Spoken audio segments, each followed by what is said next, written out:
Muy buenas tardes para todos. ¿Se ve en la pantalla? Si me confirman, por favor. Buenas tardes, Sí. ingeniero. Sí se puede ver la pantalla. Buenas tardes, Inge. Buenas tardes, Inge. Sí se le ve y se escucha claramente.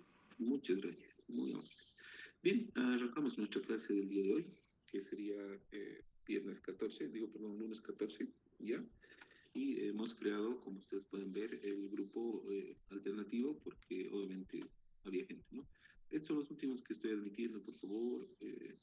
Ustedes apelo a su comprensión. En este grupo entonces hacemos el registro de las personas que se han unido. Estos son, bueno, esto está todavía con las personas que se están uniendo. Aquí ya nos hemos saturado, sin embargo, arrancamos puntualmente. Bien, aquí estaríamos. Office. Para hacer el registro de hoy. Tenemos que ir a Ingrid. Primero. Ok. Y nos vamos al otro grupo. Este es el grupo, creo que ya estarían todos. Ismael es el último. Perfecto.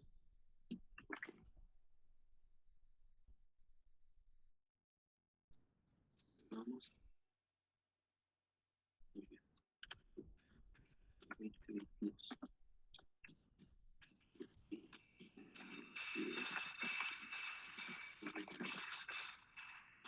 De estudiantes, afiliación y en el otro grupo 30. 29 en realidad estoy presentando, ¿no? 129. Ya. Bueno, me paso a responder todas las cosas que tuvimos en el grupo de WhatsApp, ¿no? Me han escrito en función de que algunos que no tenían la descripción, disculpen, o sea, yo se tengo que eliminar por motivos obvios, ¿ya? O sea, no sabía quiénes eran. Entonces, hay algunos que todavía no he podido identificarlos en WhatsApp. Sigan viniendo a clases, no se preocupen, ¿no? Los voy a volver a incluir una vez que hagamos la depuración completa de los que realmente pueden estar en la materia. Entonces, he tratado de añadirlos a todos los que los conozco, ¿no?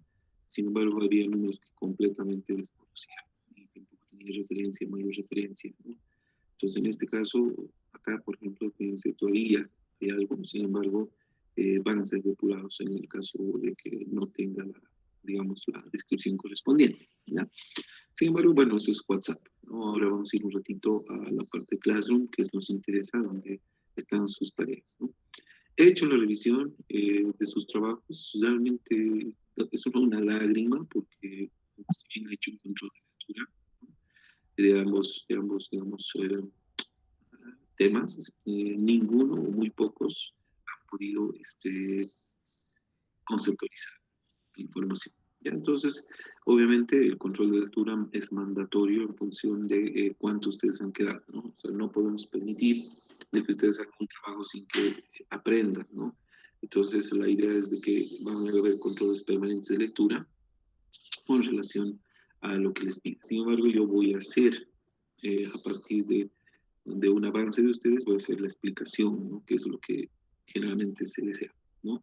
Entonces, no es como sentarse y ver la película o digamos, la televisión, sino es que ustedes tienen que estar activamente antes de lo que yo voy a llevar, por lo menos leyendo, estudiando cada día, ¿no? Este es el grupo que ha llegado, ¿no? Al final son 133 de aproximadamente 180 que hay, ¿no?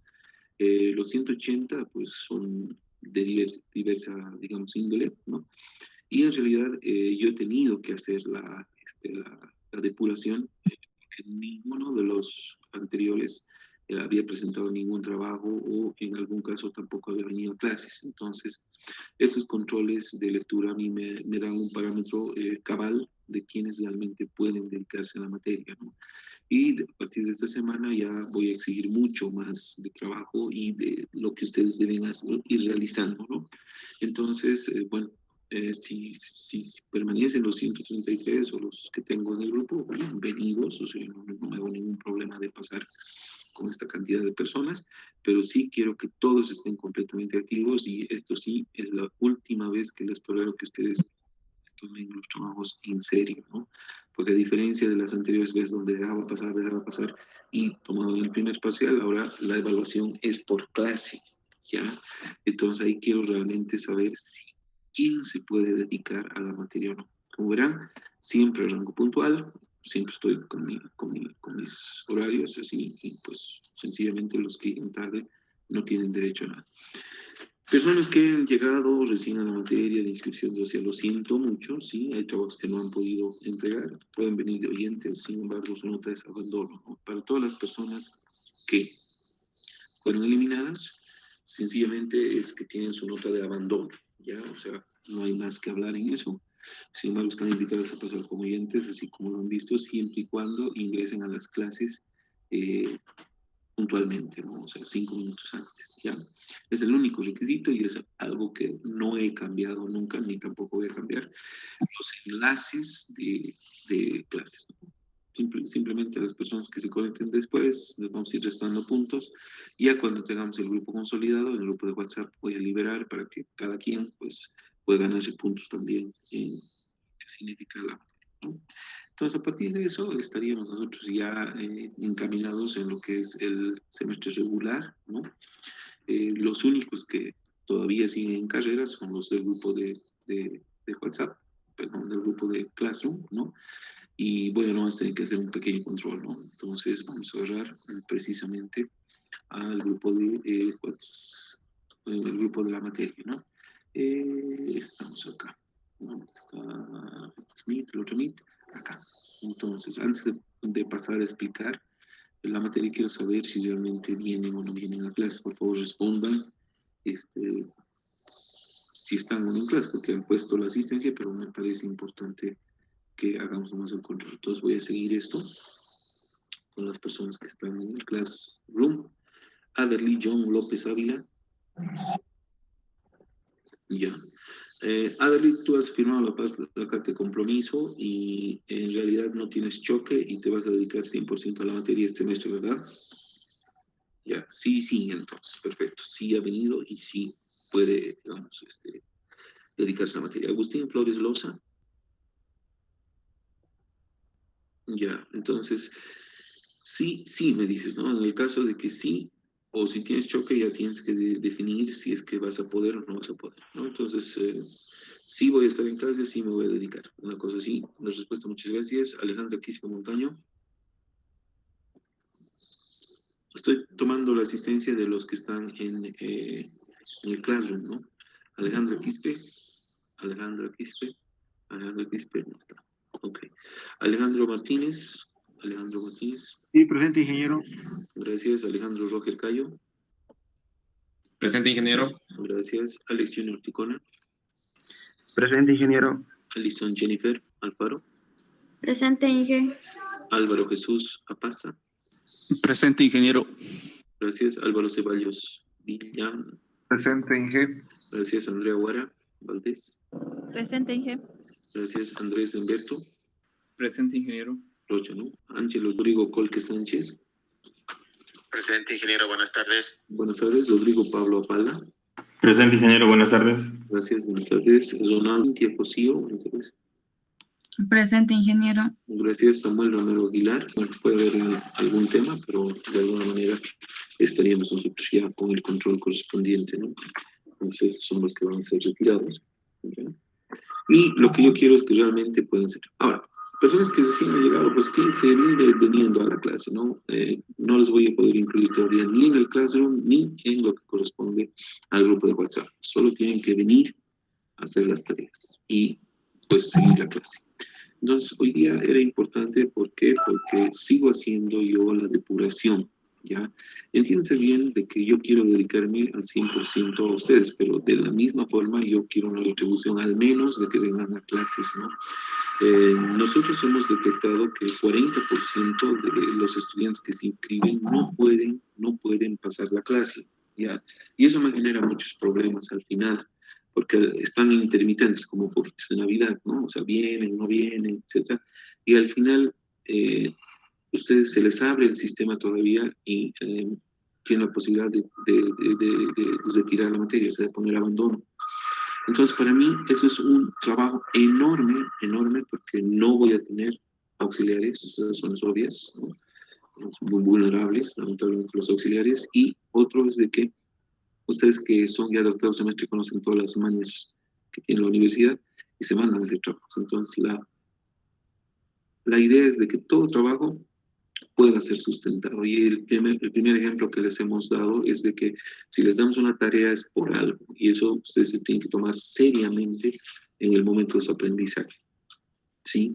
Entonces, si les doy 2 capítulos para leer, es prácticamente como si tuvieran examen en la siguiente clase o a la siguiente, digamos, que yo les pregunte algo, tienen que saber, ¿ya?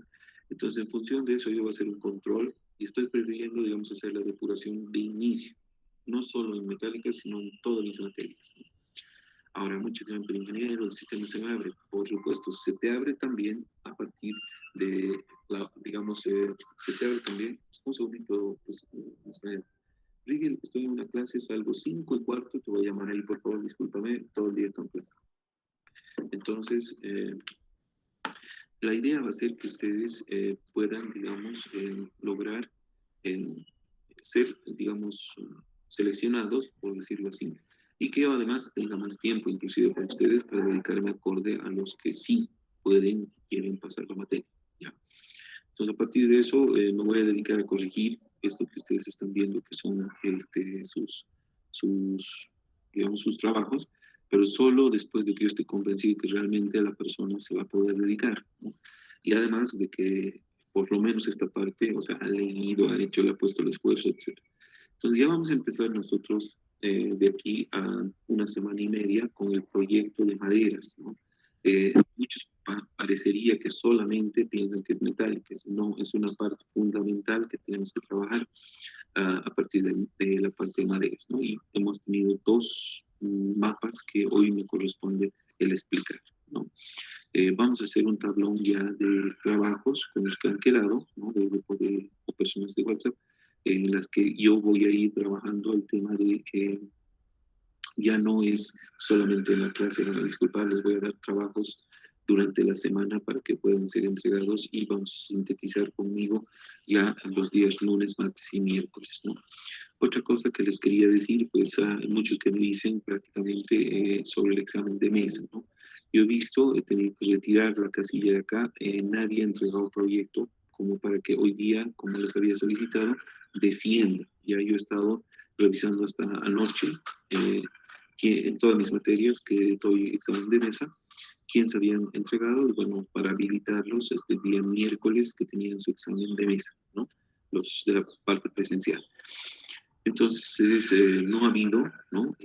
Una persona que, digamos, haya lanzado a mesa, entonces los que siguen en la carrera se supone que son los que van a poder tener la nota correspondiente, ¿ya?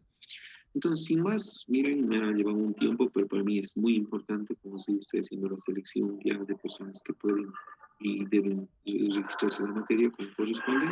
Y ahora sí voy a ir al capítulo 1 de maderas, ¿ya? Entonces, acá iremos desde este punto al manual, ¿no? Que ustedes ya lo han leído, pero que para mí me parece importante hacer algunas explicaciones específicas ya dentro de lo que significa digamos, la materia, ¿no?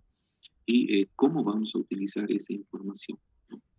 Este es de acero, esta es la norma, este es el texto, aquí estamos, un segundito, donde está la norma de maderas, es la descripción, pero no me sirve, necesitamos, yo lo tenía abierto inclusive, voy a dar un ratito, un tablón de este.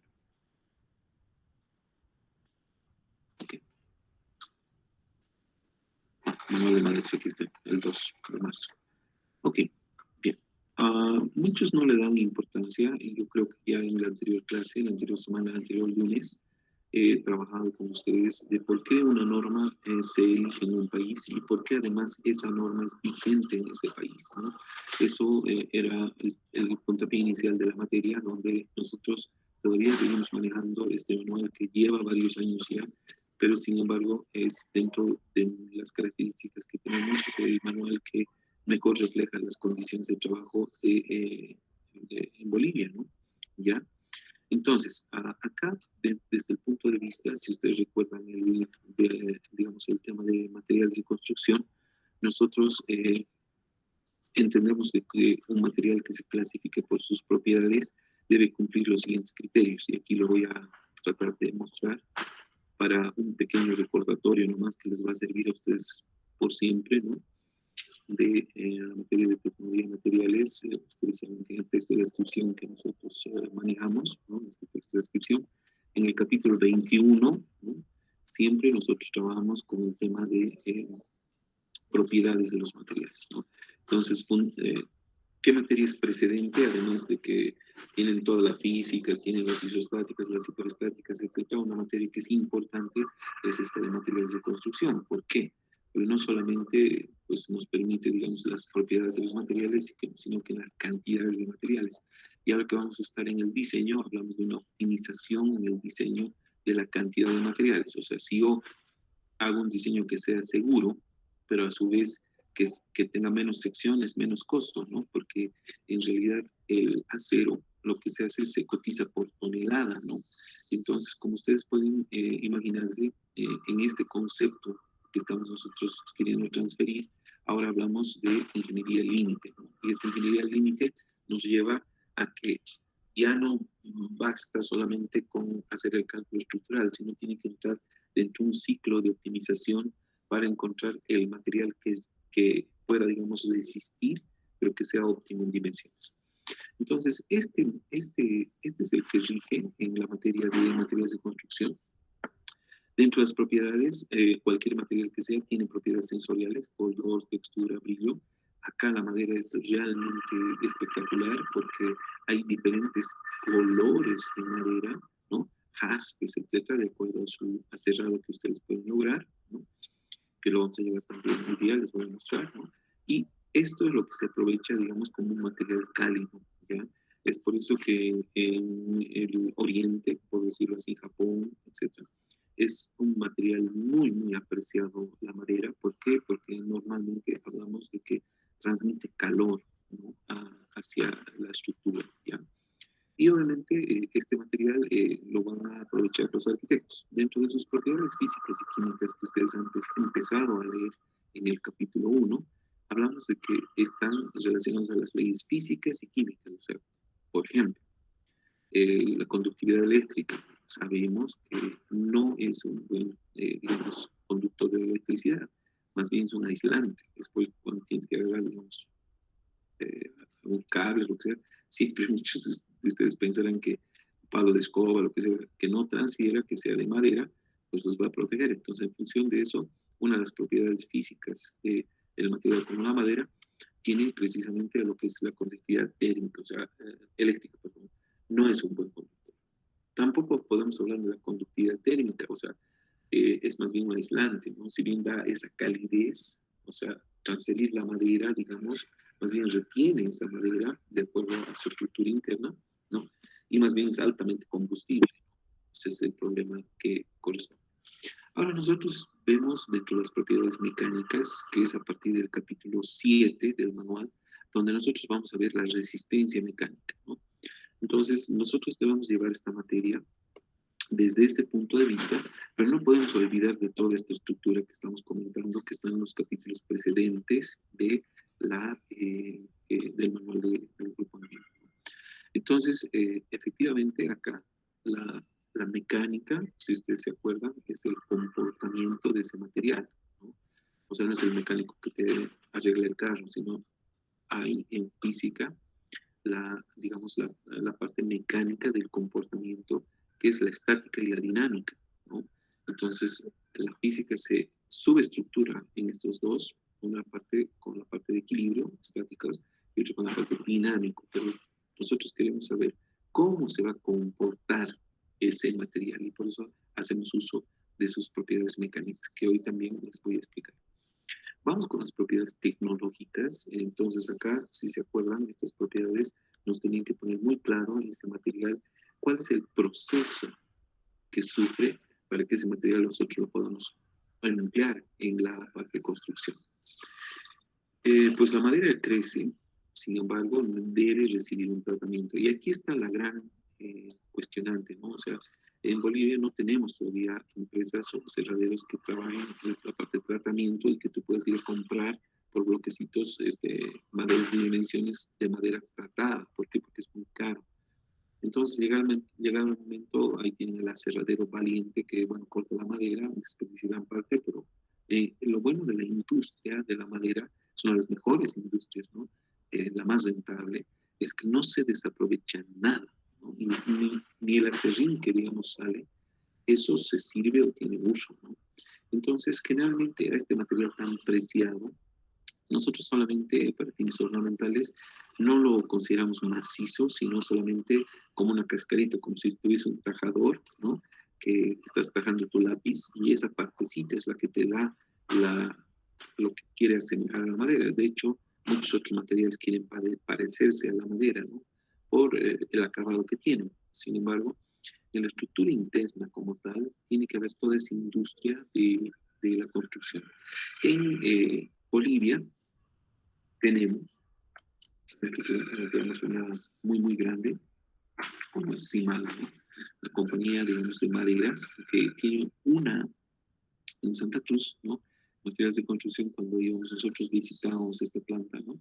Y aquí adentro precisamente hacían todo lo que, una de las tantas empresas que trabajaba con los productos que ellos logran, ¿no?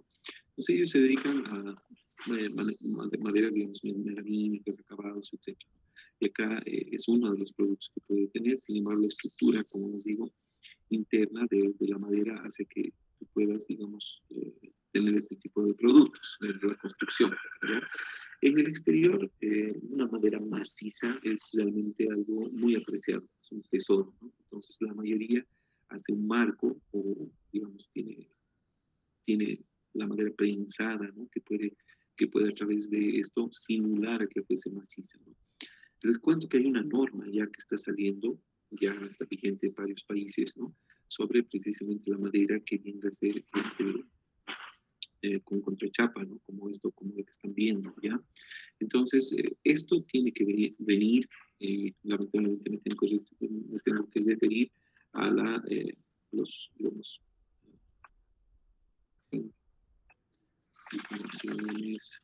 forestales bolivianos, ¿ya? Porque en realidad dentro de la Cámara Forestal, ¿no? En estos deportes, ustedes van a ver de que en el territorio hay autorización para ciertas partes de Bolivia, del territorio nacional, donde puedan explotar la madera, ¿no? Sin embargo, esa explotación, o sea, se paga impuestos, igual que el petróleo, igual que si quieres explotar, digamos, plata, oro, etc. Estas concesiones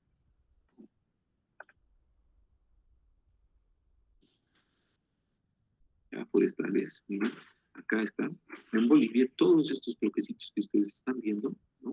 Son parte fundamental de las reservas que existen en la parte forestal. Ahora, si ustedes se ponen a pensar, digamos, no pueden degradar, especialmente en las áreas protegidas, ¿no? Si bien hay madera, lamentablemente, pues, un bien muy preciado, digamos, entran, ¿no? A las diferentes áreas protegidas, ¿no? Y lamentablemente eso no puede suceder. Entonces, las concesiones, por ejemplo, de CIMAL, son concesiones que ellos pagan los impuestos de lo que es posible, no de lo que no es posible, ¿ya? Y a partir de eso deberían tener empresas del negocio como, por ejemplo, Forest, donde les dicen, no, invierta en su futuro. No está queriendo aquí. Donde invierte en su futuro, etc. Y lo que debería hacerse es replantar, ¿no? Pero ya lamentablemente estas especies que son replantadas son de rápido crecimiento, ¿no? La teca, etcétera, etcétera, donde en 10 años todavía no vas a cortar el árbol, o sea, el tronco, ¿no? Sino está toda la parte de poda, ¿no? Que también es biomasa, y esto te sirve para producir papel, etcétera, etcétera. Entonces, es una inversión a largo plazo, ¿no? Donde, igual que las plantitas, donde tú tienes un cultivo, recuperas la inversión a partir de tu, digamos, inversión de 15, 20, 30 años, etcétera, ¿no? Y en función de esto, esta es una, ¿no? Pero ahí ustedes pueden tener referencia de cómo deberíamos manejar sosteniblemente nuestros recursos, ¿no? Bueno, de todas maneras, fíjense, acá en Brasil hay un montón de tala, digamos, de árboles, Brasil ha deforestado demasiado, ¿no? Es decir, que no han destruido, ¿no? Entonces, es parte del Amazonas y es parte que en realidad debería ser. La mayor reserva de madera preciosa está entre Cochabamba y Beni, en este sector que ya están ingresando. Sin embargo, lamentablemente no están respetando, digamos, las áreas protegidas, ¿no? Entonces, ustedes vean nomás cuántos camiones llegan, ¿no? Con madera de Chapare y, bueno, obviamente son árboles añejos, ¿no? O sea, digamos, madera, el Cochabamba, ¿no? Entonces, tenemos dos problemas con los camiones, precisamente que tienen esto, ¿no? O sea que a veces esto no cumple con la ley de cargas, ¿no? Entonces destroza todas las carreteras de Bolivia, ¿no? Y segundo, fíjense, las troncas que sacan, cuando es en tronca, generalmente no es madera que sea legal, ¿no? Muy pocas son, porque la madera legal debería ser así, que la van, digamos, trasladando ya con una certificación de dónde ha sido salida, etc. En Bolivia no nos estamos dando cuenta, pero estamos haciendo un daño enorme, digamos, a la parte ambiental, ¿no? Y también en la producción de madera. Sin embargo, sí es posible hacer, si lo hacemos bien, ¿no? Una producción adecuada de la madera, no solamente para el encofrado, ¿sí? Porque la industria en otros países, así como esto que les muestro de Gold Forest, se dedica a prefabricar casas completas de madera. Casas prefabricadas de madera, ¿ya? Ahora muchos dirán, están construyendo acá en el laboratorio, pero voy a cerrar mi puerta un poquito.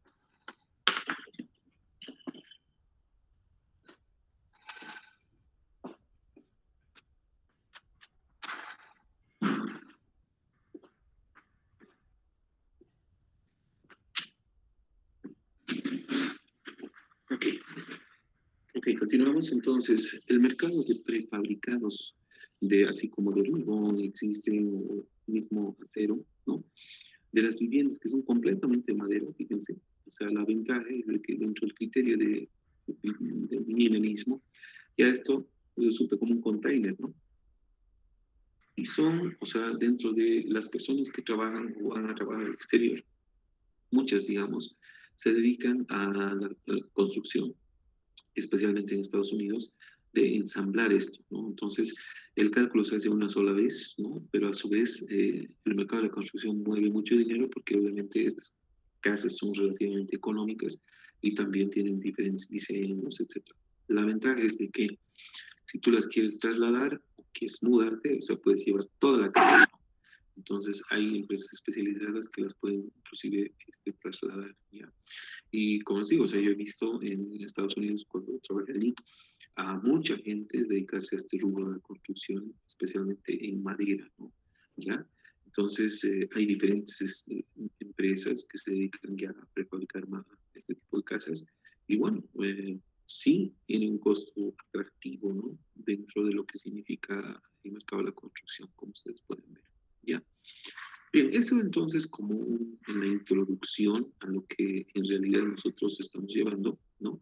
Y dentro del concepto que deberían ustedes tomar, que vendría a ser las propiedades de cualquier material, ¿no? Sea madera, sea hormigón, sea plástico, etcétera, cualquiera debe enfocar con sus lentes de acordarse de esto, ¿ya? Entonces, una parte fundamental de trabajo que ustedes han hecho dentro de la lectura de lo que es estructuras de madera, ¿no? Y el manual, por eso estoy relativamente decepcionado, ¿no? De que no hayan ustedes dedicado la cantidad de esfuerzo necesario en aprender todo esto, porque esto sí deberían saber a detalle, ¿no? Al momento es parte de la materia, ¿sí? Entonces voy a ir rápidamente dentro del concepto de lo que ya es específico para la materia, ¿no? Y aquí lo primero que encontramos, ¿no? Son el tipo de especies, ¿no? Que están estudiadas, ¿no? Bueno, esto los ingenieros forestales lo saben muy bien, ¿no? Hay, pues, digamos, árboles que generalmente son permanentes, ¿no? Perennes en hoja, ¿ya? Y hay otros que llega el invierno y prácticamente quema el invierno y caen las hojas, que se llaman por eso caducifolios, ¿no? Con este permiso. Entonces, en Europa normalmente no, un árbol viene, o sea, en verano es así, más llega el invierno y llega a bajar la temperatura que congela, ¿no? Las hojas, y eso hace que ese punto de congelamiento pues caigan todas las hojas, por eso caducifolios, o sea, se caen las hojas, ¿no? Y en realidad esto queda así, ¿no? Sin embargo, llega la primavera y por eso es tan significativo, digamos, los cambios de temporada, porque es una explosión ya de cuando es primavera, digamos, que toda la naturaleza se repone, digamos, del invierno, ¿no? Y es por eso también que yo veo, ¿no? O sea, hay gente que, por ejemplo, acá en Bolivia está acostumbrado, se está pasando digamos, donde hay una plantita, así verde, digamos, bastante, y le encanta, ¿no? O sea, romperle la hojita, etcétera, ¿no? Eso nunca vas a ver en el exterior por el siguiente motivo, especialmente en Alaska, ¿no? Si tú le rompes, digamos, una hoja, algo así, el frío ingresa por esa zona y congela el árbol y lo matas automáticamente al árbol.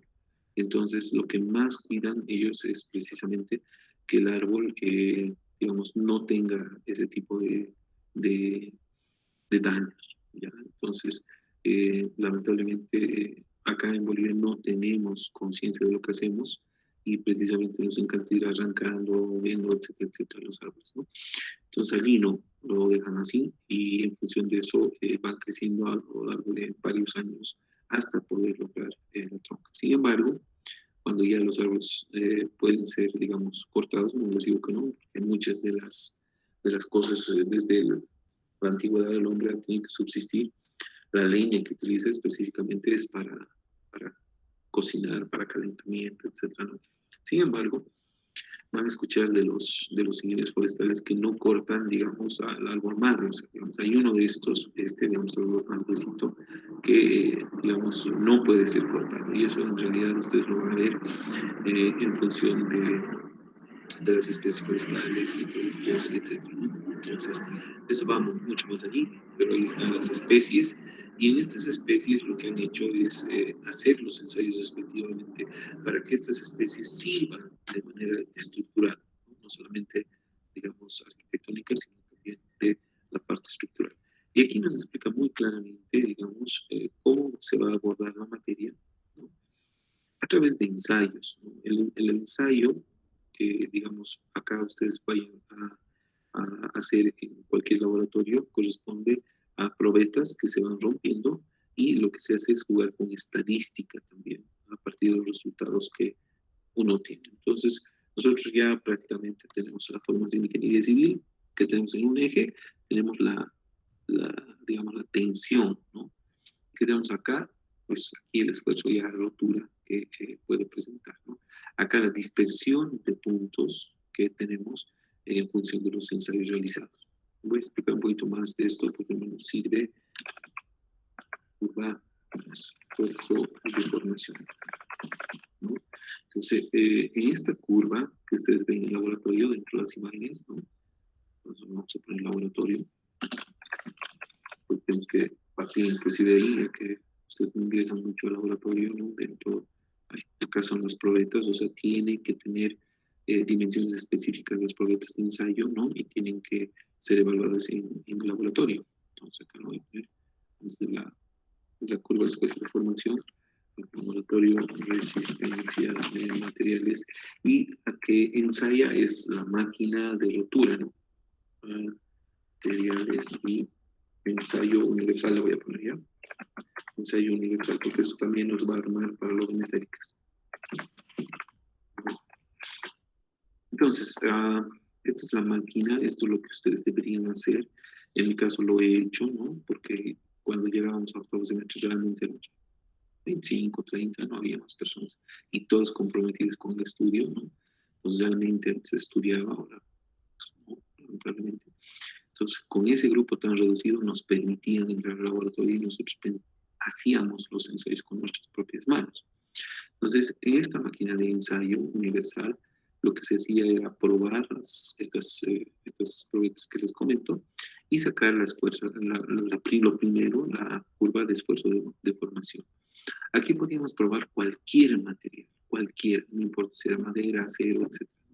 Entonces, la idea era precisamente buscar la fuerza de comportamiento. Y esta es como cuando el médico te pide que vayas a hacer un análisis, ¿no? O sea, no sabes cuánto vas a resistir, no sabes, digamos, qué enfermedad tienes si no vas al laboratorio.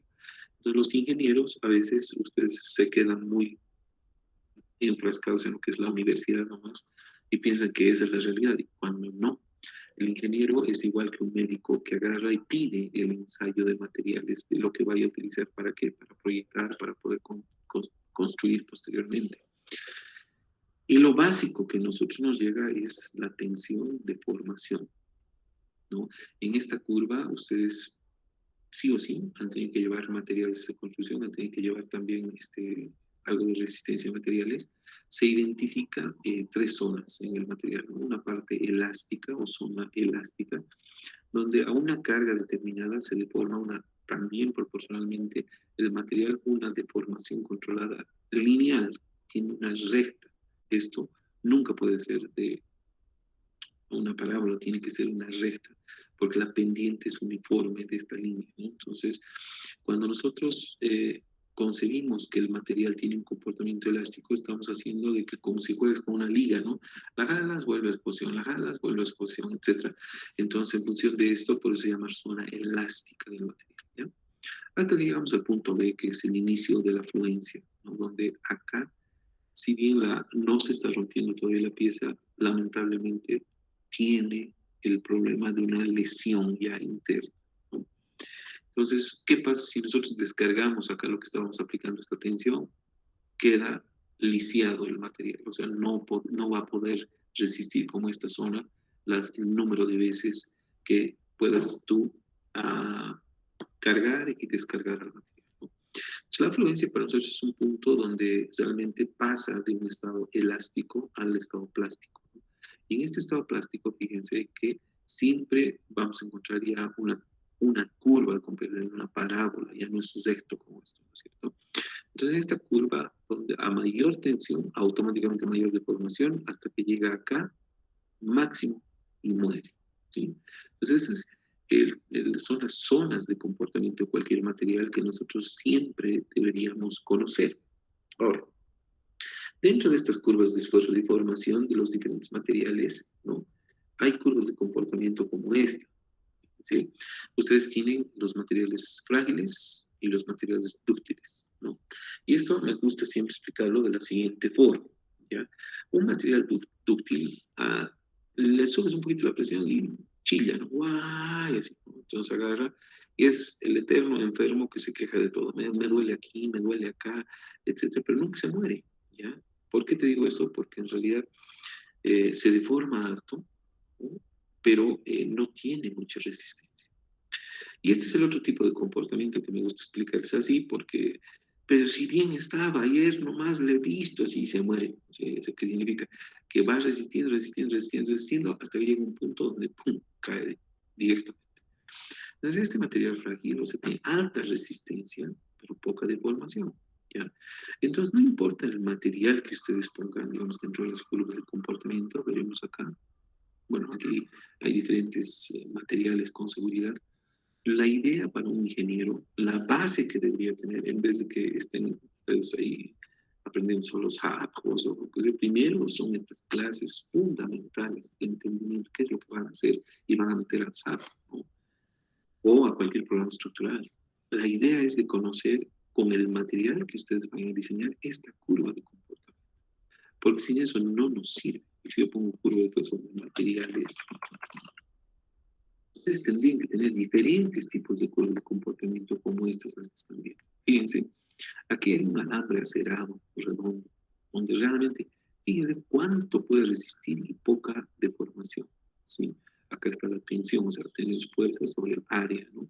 Que se saca precisamente de este laboratorio, de estas máquinas. O sea, estas máquinas son encargadas de formar estas curvas. Y no puede haber un ingeniero bueno que no conozca estas curvas de comportamiento. Así de sencillo. Es como con un paciente, ¿no? Toma esto, toma esto, y estito más, por si acaso, pero no está con la certeza de que realmente tiene, ¿no? Entonces, si tú tienes un análisis de laboratorio como este, por ejemplo, te dice, este material puede resistir hasta aquí nomás, después se va a deformar. Entonces, esto te hace parte de la ingeniería. ¿Por qué? Porque tú ya sabes cuánto puede resistir ese material. ¿Sí? Entonces, si tú sabes que llega hasta aquí el máximo, tú nunca vas a llegar al máximo, sino le vas a dar un factor de seguridad, que ahora vamos a hablar de los factores de seguridad y cómo se diseñaban antiguamente, ¿no? Antes tenían esto y le decían, no, vamos a utilizar solo un tercio. ¿Por qué? Por seguridad. O sea, un tercio del valor final, ¿sí? Entonces acá en el elástico podía estar el material funcionando, y estaba dentro de algo seguro porque solamente utilizamos el 30% de lo que podía resistir ese material, ¿sí? Y ahí empezaron a crearse los factores de seguridad. Si en ingeniería yo tengo certeza, o sea, soy un buen ingeniero de lo que estoy haciendo, mi factor de seguridad empieza a bajar, ¿no? Porque imagínense, para algo que yo necesito, triplicar, en este caso, o sea, puede decir 2 veces más lo que yo le estoy pidiendo. ¿Les parece que es, digamos, económicamente viable? Yo creo que no, ¿no es cierto? O sea, un factor de seguridad de 3 es un factor de seguridad muy, muy grande, porque estamos sobredimensionando la estructura en 2 veces más. Ahora, ¿qué pasa si le ponemos un factor de seguridad de 2? Es decir, del punto máximo, si yo solamente utilizo el 50%, estoy duplicando la capacidad de lo que puede resistir ese material. Por ende, no va muchas veces dentro del costo económico, ¿no es cierto? Entonces, cuando hablamos de ingeniería límite, nos ha permitido afinar esos factores de seguridad. Enseguida les explico cómo. Y es el método que salió cuando ya se pudieron hacer muchos ensayos, donde ya los ingenieros que nos entregan las normas o manuales nos garantizan que ese factor que estamos usando sigue siendo seguro. ¿Por qué? Basado en muchas pruebas que se han hecho. Entonces, cuando nosotros trabajamos el tema de maderas, acá precisamente está la dispersión de puntos, o sea, no hay ninguno de ustedes tienen que aprobar ya ¿cómo es? La parte de estadística, ¿no? Entonces ya sabe a lo que me refiero. ¿Cómo se ajustan estos puntos? Pues debería ser prácticamente un polinomio de grado n, donde me permita saber qué es lo que yo voy a encontrar acá. Pero aquí claramente yo veo puntos que caen en esta zona, en esta zona y en esta zona. O sea, pueden ser posiblemente hasta 3 tipos diferentes de madera que han sido ensayados y yo que puedo agruparlos, ¿no? Entonces, los que han hecho el estudio de la parte de estos ensayos conocen muy bien de la parte estadística, ¿no? Porque acá yo tengo que encontrar valores que están o muy por encima o muy por debajo y desecharlos, como estos que ustedes están viendo, y empezar el juego de sacar su desviación estándar, sacar las distribuciones para que me den un grado de confiabilidad en lo que estoy haciendo, ¿no? Entonces, aquí están las probetas de ensayo, todo lo que han leído, pero está un poquito más explicado a profundidad de los ensayos que se han hecho. Miren cuántas especies y en qué países tenemos para poder utilizar. Ustedes han escuchado del palo María, ¿no? En Bolivia, típicamente en Bolivia, el blanquillo, ¿no? El guabochi, etc. Entonces son nombres científicos y son maderas que podemos utilizar, ¿no? Entonces, ustedes van a ver que dentro de la construcción hay varias maderas muy, muy buenas que existen en nuestro territorio, ¿no? Esto les pedí, digamos, como una idea de ver si realmente habían hecho la estructura atómica de un tronco, una corteza terrestre. Entonces tiene sus capas, los anillos de crecimiento, que se dice normalmente que uno de estos anillos es por año, ¿no? Entonces ahí tenemos las partes fundamentales de la madera. No vamos a ir digamos, a explicar más de esto, pero lo que sí me parece interesante es definir qué tipo de material es la madera. Y aquí voy a poner lo que es un material isotrópico. Cuando hablamos de un material isotrópico, ustedes tienen los 3 ejes, ¿no?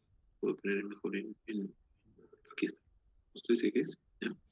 Y estos tres ejes te dice que isotrópicamente, iso es igual, trópico es eje, que el material se comporta de la misma forma en los tres ejes, ¿ya? Pero la madera es un material anisotrópico, que estoy queriendo decir que no se comporta igual en los tres ejes. Obvio, porque tienen fibra orientada en diferentes direcciones. Entonces eso me permite saber que la madera no es un material isotrópico. A diferencia del acero. El acero es un material fundido.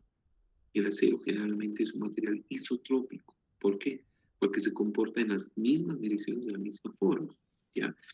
Entonces este concepto fundamental nos hace distinguir que efectivamente la madera, de acuerdo a nuestro crecimiento y todo esto, no es un material isotrópico, para empezar, ¿ya? Lo segundo, acabamos de hablar de la curva esfuerzo-deformación. Esta vez me voy a ir ya a este otro gráfico. ¿Por qué? Porque nos interesa conocer esta pendiente. Habíamos dicho que un material que no resiste mucho, pero que también se puede deformar mucho, es uno que esté por aquí abajo, ¿no? Y un material que sea muy tenaz, digamos, que puede ser uno que tenga una curva de comportamiento mucho más parada, o sea, el ángulo que forma precisamente esta pendiente es mucho mayor o menor dependiendo del material que vayamos a utilizar. Sin embargo, esta pendiente para nosotros es muy importante como ingenieros porque el ángulo, la tangente de este ángulo, nos define el módulo de elasticidad o módulo de Young, ¿no? El módulo de elasticidad se saca de esta pendiente, ¿ya? Y cuando nosotros queremos entender cómo va a funcionar el diseño en el método que no sea ya de factores de seguridad, sino de puro ensayos que nosotros vamos a hacer, hablamos del método LRFD, ¿no? El método LRFD, que nació hace mucho tiempo ya, a través de muchos ensayos, ¿no? Tiene esencialmente dos constituyentes importantes que ustedes deben conocer, ¿no? Bueno, aquí están las planillas, los factores, y nadie les explica qué es el método LRFD. Bien sencillo, acá no encuentro rápidamente. L viene de LOAD, acabo de escribir, ¿no? Dice que está perfecto. Entonces, en Excel también puede ser ¿no? Aquí abrí. Perfecto. Entonces, el método LRFD, acá, ¿no? Aquí voy a venir de las LRFD. Entonces es LOAD de carga. LOAD. Aquí vamos a poner carga. ¿No? Igual será más grande porque todos están, porque a veces ustedes pasan con su celular. Resistance. Resistencia. Factor. ¿Qué es un factor? Es una división, ¿no? Un factor más. Design. O diseño. ¿Ya? Entonces, traducido, o sea, es un método que lo que va a hacer es darte factores de resistencia y con esto diseñar las diferentes estructuras. ¿Pero en qué consiste?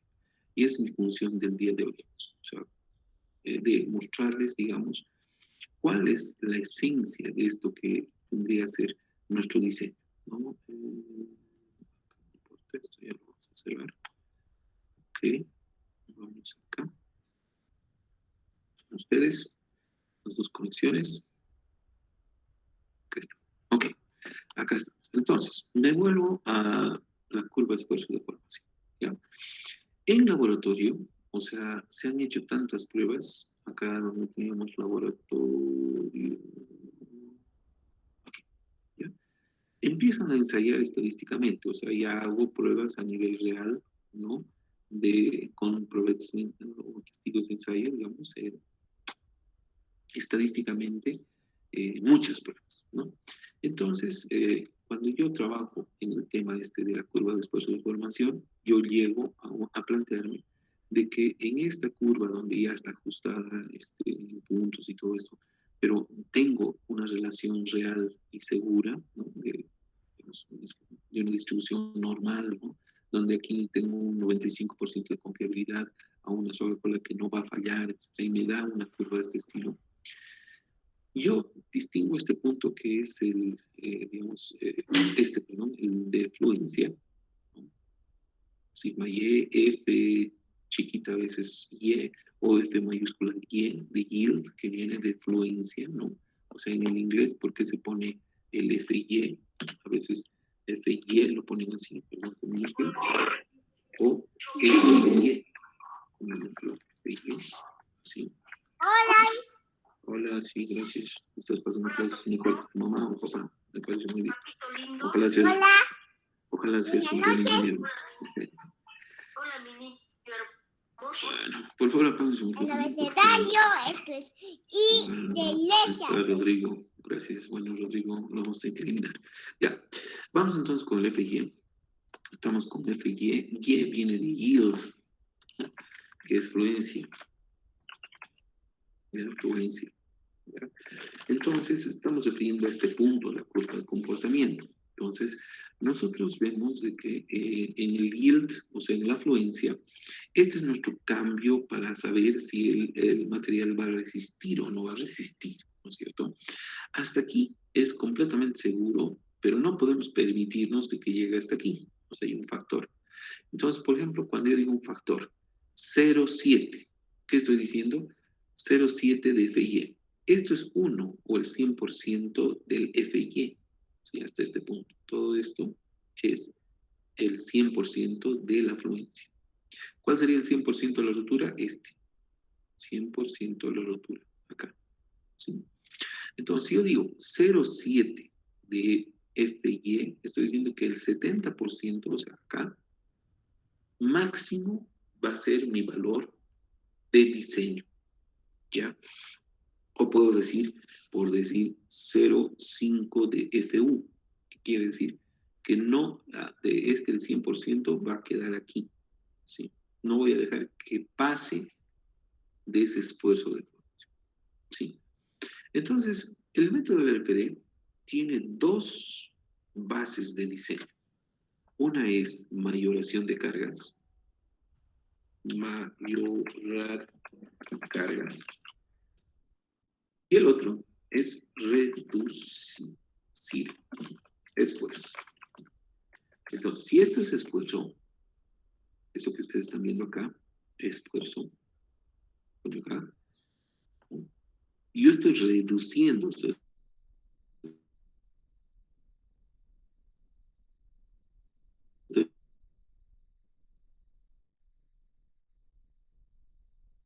la norma, para que vean cómo los protege la norma, ¿no? Dice, ok, puede ser reducción de esfuerzos, pero puede ser que no estemos trabajando con materiales certificados y tantas cosas, ¿no?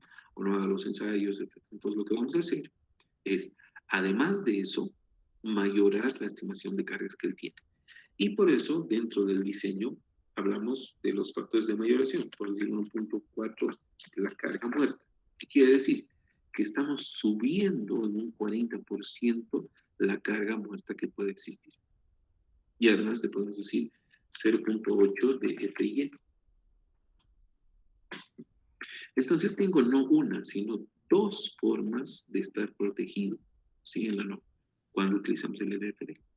Una es mayorando las cargas y otra es reduciendo los esfuerzos. Y ese es el famoso método LFD. ¿Ya?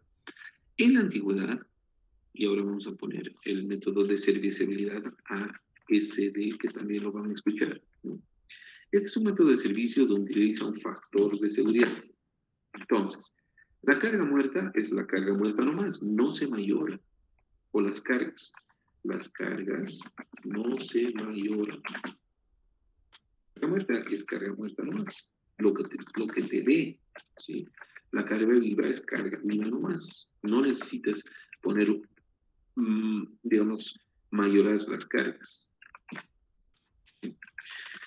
Y en realidad el factor de seguridad es una directa relación entre el esfuerzo con las veces que tú quieres. Tiene un factor de seguridad de 2. Entonces, a estas cargas divides en 2 y ese es el valor que vas a usar. ¿Cuál es el factor de seguridad que podría ser interesante para utilizar en ingeniería? No puede ser menor a 1 porque estaría siendo al límite, ¿no? El factor de seguridad de 1 es cuánto resiste, es lo que le estás dando, está haciendo al límite. O sea, cuando ustedes lleven, ya deben estar llevando, ¿no? Mecánica de rocas y todo eso.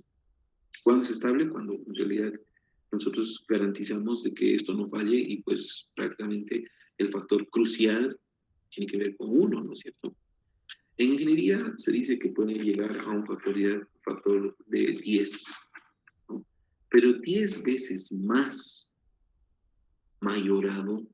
¿Será que nosotros podemos tener eso en comportamiento? Yo pienso que no, es demasiado, 10 veces.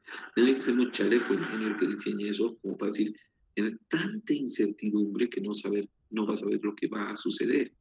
Entonces no es concebible 10, sino va de 1 a 5. ¿Cuándo utilizarían 5 veces más dentro de su vida profesional un factor de seguridad? Cuando realmente no tienen certeza de lo que van a hacer, ¿no?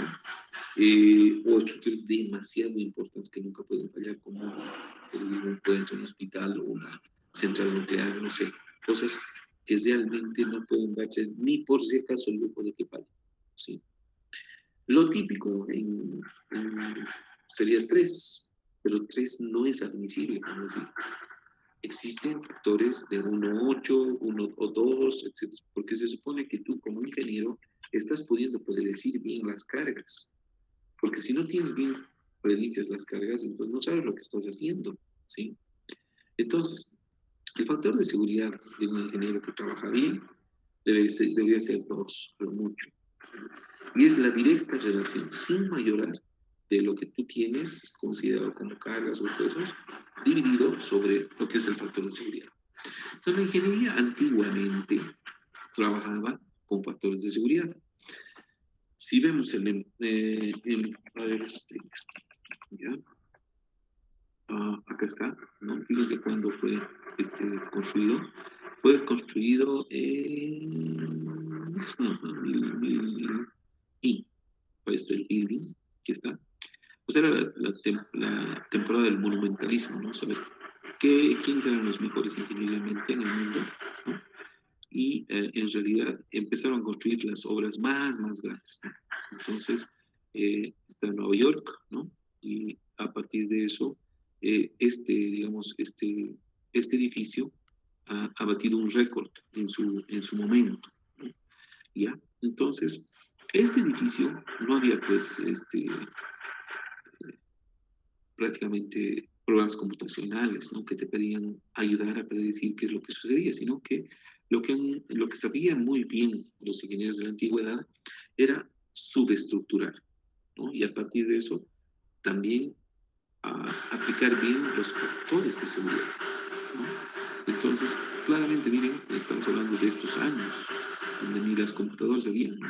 Pero ya se hicieron estos edificios, ¿no? Y hemos ido como el cangrejo, en vez de ir creciendo, y ahorita que ustedes puedan realmente dedicarse a ser buenos ingenieros, pues hemos ido retrocediendo. O sea, si no es el SAP, no resuelven, pasaron de noche, o sea, durmiendo las 8 materias precedentes, y también si les votan no pueden interpretar. Entonces, se supone que ustedes han leído esto, pero yo tengo que ir a la comprensión de lo que se ha leído, ¿no? Pues una primera parte es esto que les estoy hablando, o sea, vamos a Torre Eiffel.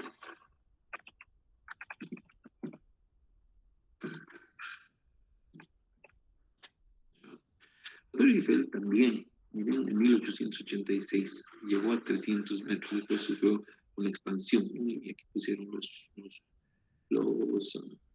elevadores y todo eso. Aquí está, entras y tenías la distancia a las principales capitales de todo el mundo, ¿no?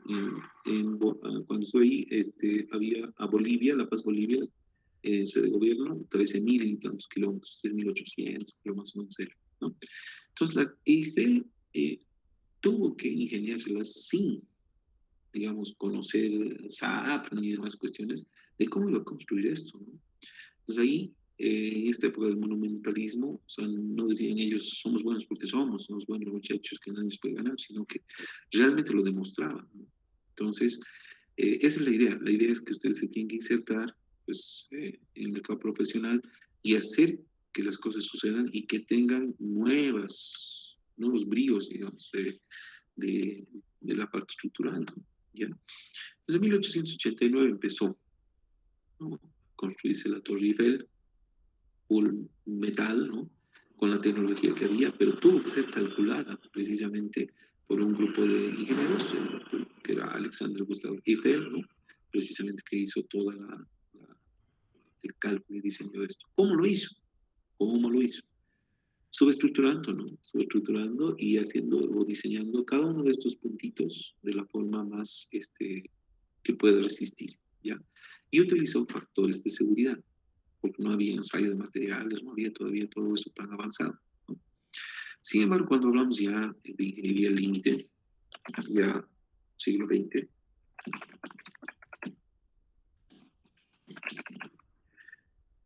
o sea, lo que yo quiero transferirles con esto que les estoy diciendo es de que nosotros seguimos todavía en pañales de lo que realmente podríamos hacer como ingenieros con las herramientas que tenemos actualmente, ¿no?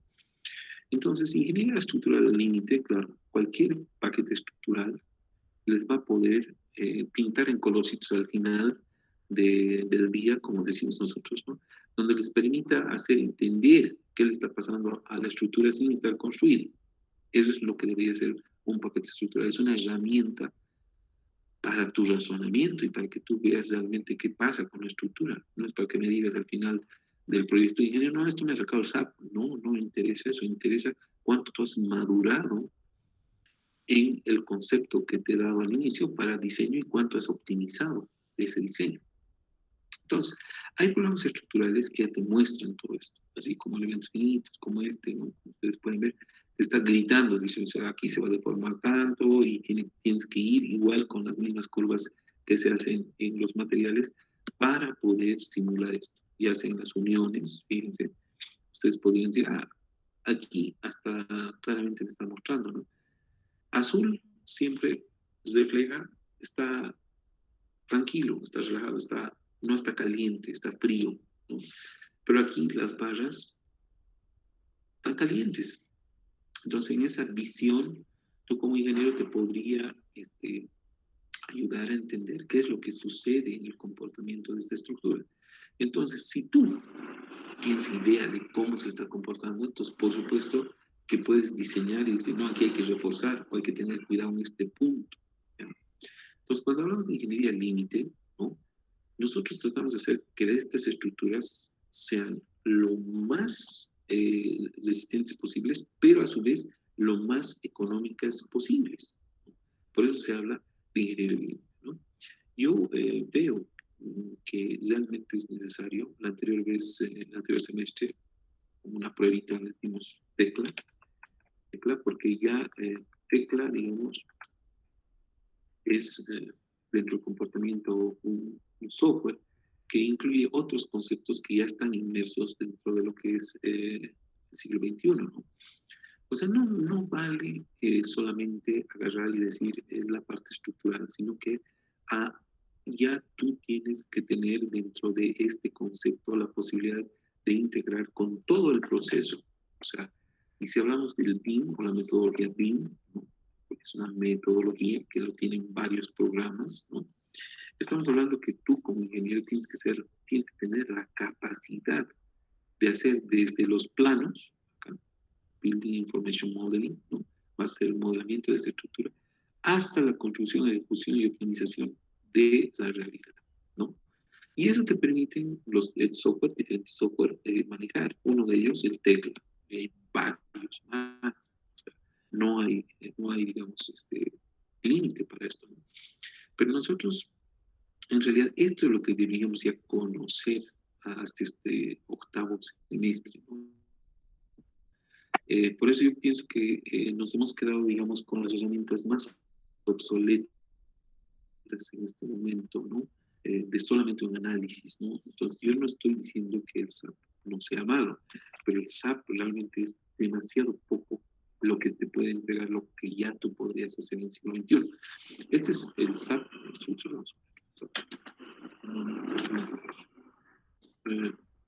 Es un paquete que te permite efectivamente entender lo que sucede a través del método de los elementos finitos, te permite manejar ciertas variables como el material, como cargas, etcétera, pero no es suficiente porque, por ejemplo, si ustedes consideran un software como el ANSYS, ya te permite el ANSYS mejorar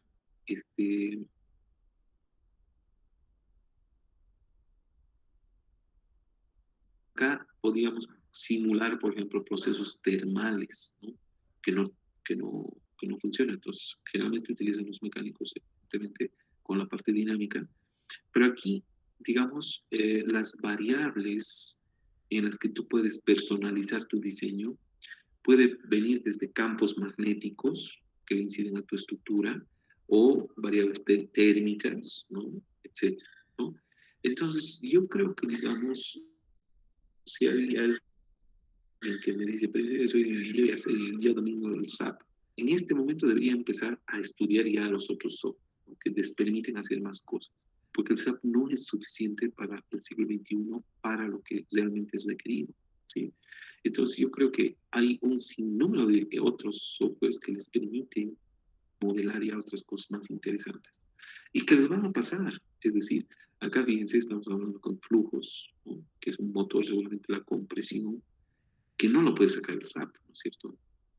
Entonces, obviamente necesitas otras herramientas, pero al menos necesitas que te muestren esto. En esa personalización que les estoy diciendo de lo que tú puedes lograr, la ingeniería límite, por eso no se puede concebir que las estructuras fallen ahora, ¿no? Porque el ingeniero que hizo seriamente su tarea les está entregando una estructura que realmente es segura, pero que ya cumple con el mínimo de materiales que debe existir, sea de forma segura, ¿no? Eso me refiero, ¿ya? Entonces, en vez de que sean, digamos, sobredimensionados, como les he mostrado acá, Eiffel, esto fue sobredimensionado, ¿no? O el Empire State fue sobredimensionado. Ahora hablamos de estructuras que realmente están en estructuras de límite. Y si nosotros concebimos este edificio más alto del mundo, el edificio más alto del mundo, es como Guinness, ¿no? Que va en este momento corriendo, ¿no? Y yo tenía referencia de China, más ahorita veremos, ¿no? Son los edificios más altos del mundo, pero veremos el ahora, ¿no? Esto está vale, bueno, fíjense, está uno en China, como les digo, ¿no? Tiene 438.6 metros, 103 pisos, y fue finalizado en 2010. Hay que actualizarlo, posiblemente no sea 2011, 74, 2019, Wuhan, China. También el COVID. Y tengo una amiga también acá que pues, estudia en Holanda, ¿no? De Wuhan. Es una ciudad muy, muy desarrollada, industrializada, etc. Sin embargo, yo lo que rescato, ¿no? A veces nos reímos de los chinos, ¿no? Dicen, chino no sirve, ¿no? O sea, el nivel tecnológico de su universidad, y como los que yo tengo compañeros chinos, o sea, era gente que de su provincia, ¿no? Estamos hablando de Wuhan, es una provincia, ¿no?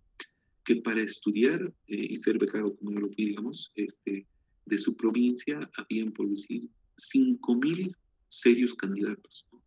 Entonces va el mero, el de one, ¿no? El elegido va realmente a ser formado en las universidades de fuera, ¿no? Entonces ahorita, digamos, la universidad es masiva, ¿sí? O sea, a ustedes no les interesa más que toman cualquier idea y listo. Sin embargo, no ven del otro lado, ¿no? O sea, en realidad, aquí deberían estar los meros, o sea, los que realmente ya se van a dedicar a este tipo de estructuras, obras, etcétera, que vayan a realizar.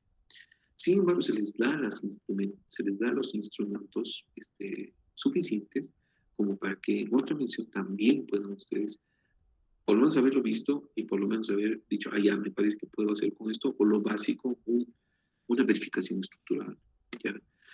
Pero, ¿cuándo nosotros vamos a ser, digamos, capaces, como San Simón, de construir una obra de este tipo? Pero ingeniero, no tenemos platos. No creo. O sea, dentro de los constituyentes, digamos, deberíamos tener la capacidad de hacer obras que reflejen el estado o conocimiento de la universidad, ¿no? Entonces, yo veo que, digamos, hay mucho por trabajar, hay mucha tela que cortar, digamos, ¿ya? Y yo les lanzo el desafío a que ustedes no se queden enfrascados como que tengo que aprobar la materia al final con 51 y eso me hace ingeniero. No. De hecho, como les mostré en la clase anterior, esto sí va en serio, porque puedes cometer errores y puedes cometer esos errores realmente que cuesten muchas vidas, ¿no?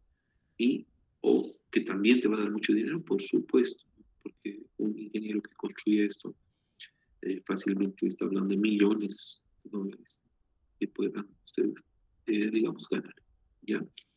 Entonces, se habla de ingeniería límite, se habla que esto tuvo que ser modelado en los túneles de viento, como tiene la carrera, etcétera, que deberíamos usarlos, ¿no? Y fíjense, tiene los productos BIM, que es todo el proceso de cómo llevar a la construcción, o sea, no quedar en papel, ¿sí? No podemos quedar en papel de una sola pasada, digamos, modelo, me saca esto y ya, ¿no? Sino que tiene que ser un ciclo de optimización de materiales donde ustedes me entreguen lo máximo. Y saben que lo triste es de que solo puede haber un ganador después de tantas personas, ¿no? Supongamos que ustedes están compitiendo entre ustedes y esa es la realidad, discúlpenme, o sea, están entre los 100 y tantos. Yo les lanzo un proyecto que les parece que les digo, sí, va a aprobar, digamos, el proyecto ganador. O sea, ahí se empiezan a matar, ¿no? Y llega el momento ya, muchos dirán por peso, ¿no? A mi general les dan 2 tomos, 8 tomos, voy a entregar. Pues no, es la cosa que puedes sustentar todo lo que tú estás como ingeniería pensando hacer. Entonces, la cosa va en serio, ¿no? Entonces, uy, no sé, no, mi celular, disculpa. Entonces, acá. ¿Ya? Ok. Ok, se desciende a ver. Ok, entonces, en función de eso, después te hablo, por favor, porque necesito acabar unas cositas más antes de pasar a mañana, ¿no? De darles la clase, ¿no? Entonces, yo voy a continuar mañana con precisamente el tema de la explicación. Sin embargo, la filosofía del diseño, que es la que ustedes deben encarar desde este momento, ¿no? No importa el material que sea, tenemos que conocer esas curvas de comportamiento y tenemos que conocer también que esto, digamos, nos lleva a pensar en resolver los problemas, no que el SAP no los va a resolver, es al revés. Tú resuelves el problema y utilizas el SAP para entender el problema, ¿ya? Entonces, dentro de esta capacidad que les estoy pidiendo, dentro de mis... Vamos a ir cerrando estos para generarles la tarea. Necesitamos leer también estas filosofías de diseño que les estoy diciendo de el manual de, no manual, perdón, del libro de metálicas, ¿sí? Porque tenemos que ir de la mano. Si bien estamos llevando estos dos, si ustedes se ponen a pensar, tenemos también el primer libro, que es de estructuras de diseño de estructuras de acero, ¿no? Y aquí habla precisamente de la introducción del acero como material y las especificaciones. Entonces voy a crear la tarea. Acá vamos a ir a la tarea, trabajo de clase. Vamos a agarrar, acá, crear tarea y estancias metálicas. Vamos a poner mapa conceptual. A mí lo que me interesa son los conceptos, tienen que estar muy claros. Es lo que fallan ustedes. No saben las materias, pues no se dedican a entender bien los conceptos. Conceptual. 1. Para mañana, por favor, antes de nuestra hora de clases, 15, 25. Tema metálica. Es para la clase también, no hay problema. Entonces, además está decir que tienen que hacer 2 fotos, etc. Y vamos a hacer para el miércoles el mapa conceptual del tema 2 de metálicas. Pues tenemos que ir de la mano, ¿no? Entonces, movemos un poquito de maderas, también de metálicas. Entonces, acá, antes de nuestra hora de clases 15:45, y vamos a agarrar prácticas para la casa. Creamos la tarea. Perfecto. ¿Ya? Listo. Entonces, tienen 2 pequeñas cosas que le van a poder poner, por favor, aquí está. de metálicas, háganlo para mañana, estudien, no solamente lean, sino estudien. Todos esos conceptos ya tendrían que estar muy, muy claros para ustedes. Y nos veríamos el día de mañana. Ahora sí, Teófilo Chamilla Medrano. ¿Sí? Dígame.